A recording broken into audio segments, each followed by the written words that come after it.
Welcome back to Rare Gameroom Gaming. Today we're going to be talking about one of the most legendary fighting games of all time, Street Fighter II, and its journey onto the Super Nintendo Entertainment System. We'll uncover some lesser-known facts, compare it to other versions, and explore its impact on gaming history. If you love classic games, make sure to hit that like button, subscribe, and drop a comment on what game you'd like us to cover next. Alright, let's get into it. To truly appreciate Street Fighter II, we have to go back to the roots. The original Street Fighter was released in arcades in 1987 by Capcom, developed by Takashi Nishiyama and Hiroshi Matsumoto. It had an interesting pressure-sensitive button system that didn't quite take off, but it set the foundation for what would come next.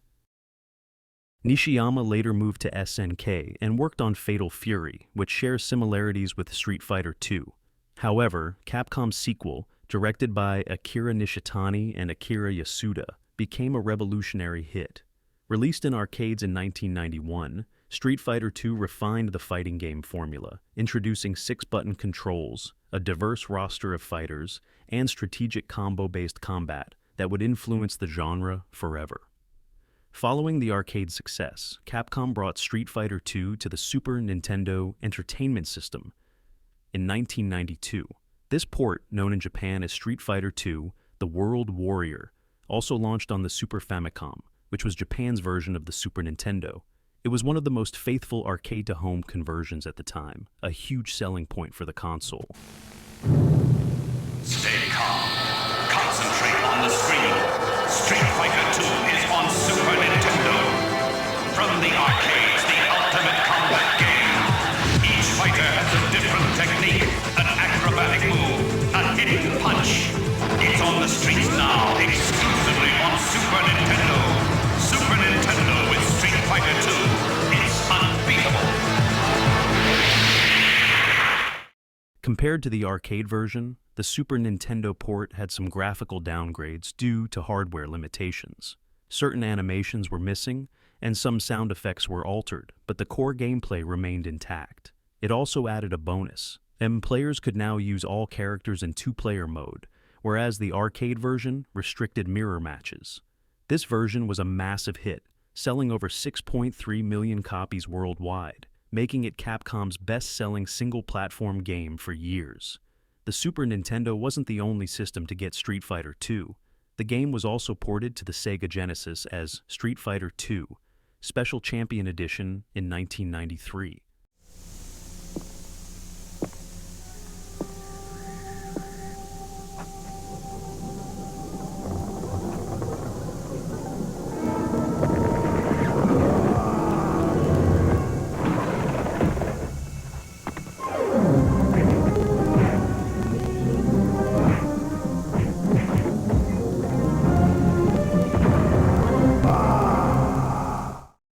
While the Genesis version had some advantages, like faster gameplay and additional speed settings, it suffered from a more limited color palette and inferior audio compared to the Super Nintendo version.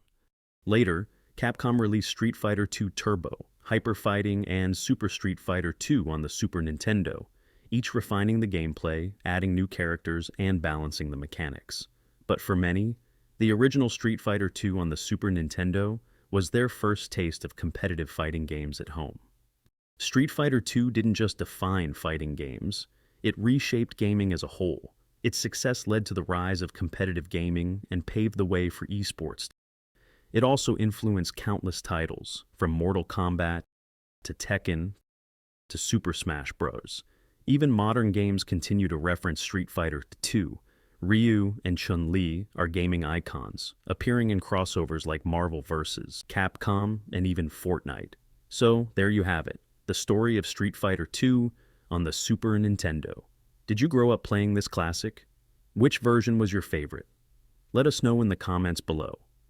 Thank you for joining us on this journey through the history of Street Fighter II.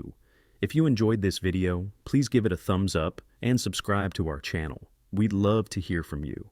Comment below and let us know which games you'd like us to explore next. And don't forget to click on one of the videos on the screen to continue your adventure through gaming history.